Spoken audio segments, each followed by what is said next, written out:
Today I fucked up update 4 by letting ex-friend destroy 8K of Pokémon cards.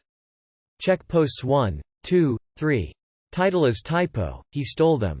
First off, I'd like to thank all the people who purchased items off my wishlist. It genuinely means the world to me and you guys are amazing. Now let's get into the shit show. So to start off, I had Cole blocked on all social media and his phone number as to not be tempted to contact him and to stop him from contacting me. This is important for later. Well, the last post blew up. I do believe that someone who knows Cole, or Cole himself, found and showed him the Reddit posts, including all the support I was getting. So today, about 2 hours ago, I was getting ready to go out for lunch and there's a knock at the door. Well, my mom goes to answer it cause I didn't think anything of it, but she doesn't come back for a while. When I go to the door, lo and behold, Cole and his dad. Cole's dad isn't a bad guy. He's actually a pretty great dude. But he's very overprotective of his kids. Like, think Mama Brown Bear times 1000. My mom offers to let them inside and I kinda give her the death glare, but not death glare if that makes sense.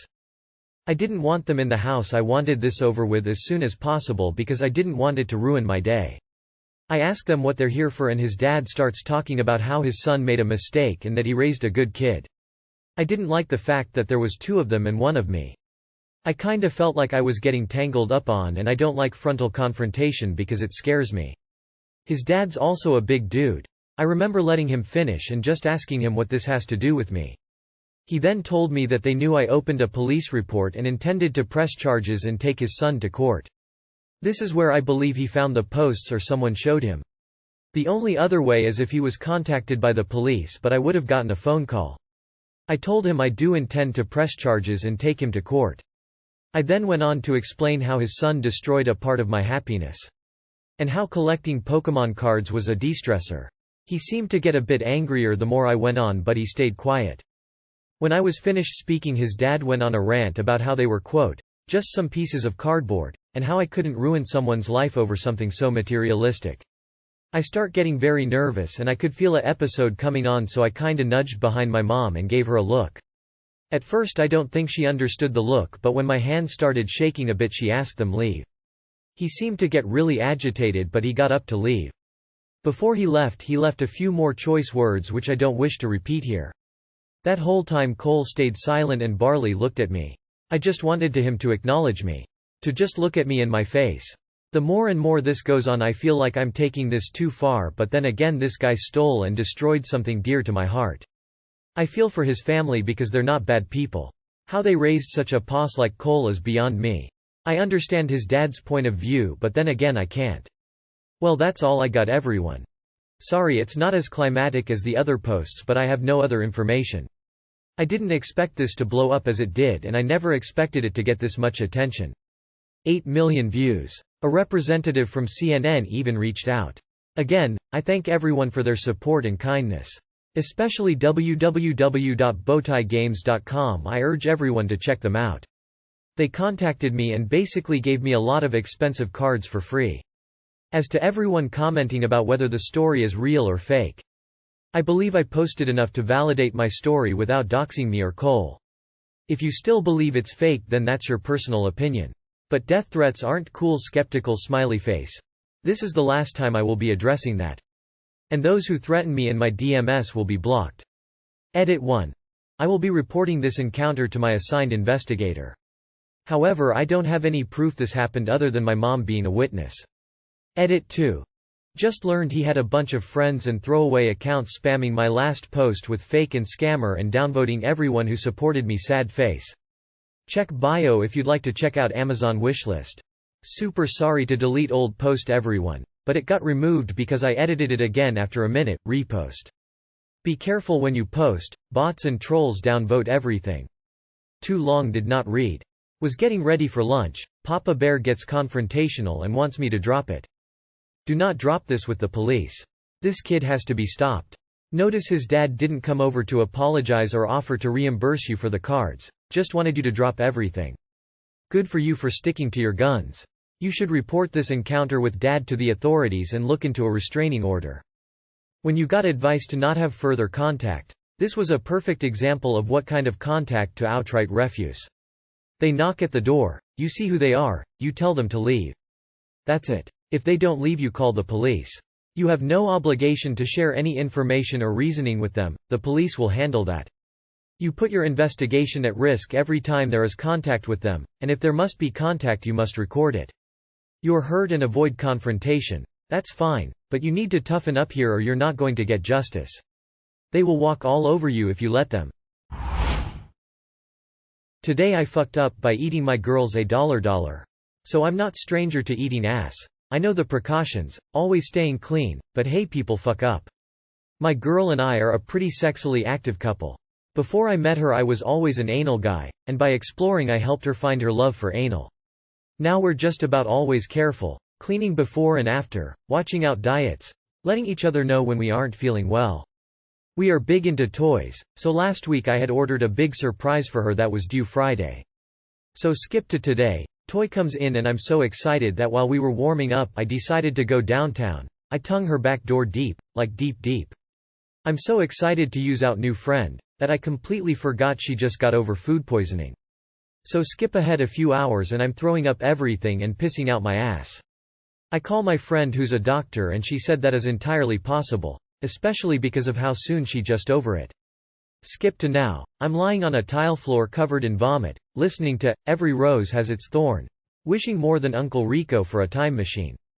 Too long did not read. I ate my girl's ass after she had food poisoning and I contracted food poisoning. Bro, you got food poisoning from eating ass, I'm fucking dead. Wrecked him? Damn near killed him. With all due respect, she just got over food poisoning and your first thought is to chow down on her ass like it's an all-you-can-eat buffet? No judgment, just a very bold move, my friend. Hope you feel better soon.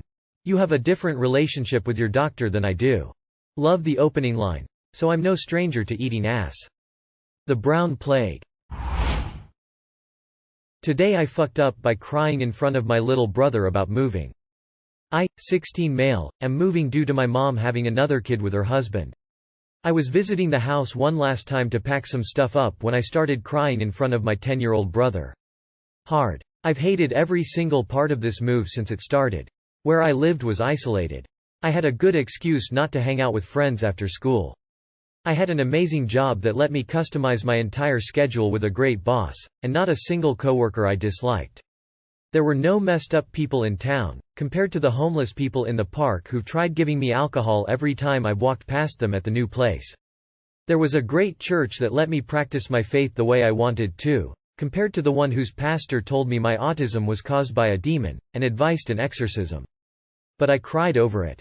That's the problem. I'm the oldest of my siblings, so I'm supposed to be a man, and suck things like this up, not cry in front of my brother who feels the same way. Too long did not read. I'm supposed to be a man, but instead I chose to be weak in front of my brother about moving. Dude. You're 16, your life is being turned upside down on you. There is nothing wrong or weak about crying. I'm a 38-year-old man, and guess what? I cry at sad movies, I cry when I think about friends I've lost over the years, and sometimes I cry because the world is just too fucking much and I cannot deal with it. So don't let anyone tell you men don't cry. Don't let anyone make you feel like less of a person because you have actual human emotions. And definitely don't hide those emotions from your younger siblings. Let them see you have real, honest, healthy emotions. That is absolutely the best example you can set for your little brother. Crying is not a sign of weakness. It's okay to express emotions. This is a difficult time, but you will be okay. Strong men cry. Today I fucked up by going on a second date with a girl way out of my league. Recently moved to a new city for grad school and pretty quickly met this wonderful gal on one of the dating apps. We went on our first date 2 nights ago and it went really well. She is super sweet and kind and way out of my league. Last night, we decide to hang out again. Go out, get a few beers, have a few laughs, etc. etc. We're walking back on the sidewalk and I can't take my eyes off her. I'm pretty, extremely, distracted and not exactly looking where I'm going. So distracted, in fact, that I stepped directly off the very tall curb and into a pothole. At that moment, I glanced down at my right foot and noticed how odd it looked.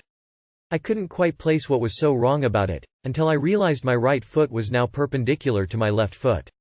Not to be deterred from enjoying the rest of our date, I quickly grabbed my foot, snapped it back forward, and tried to walk it off. I promptly made it 3 steps before she caught me and sat me down. I assured her I was fine, but she was having none of it. Thankfully, I could have hurt myself way more.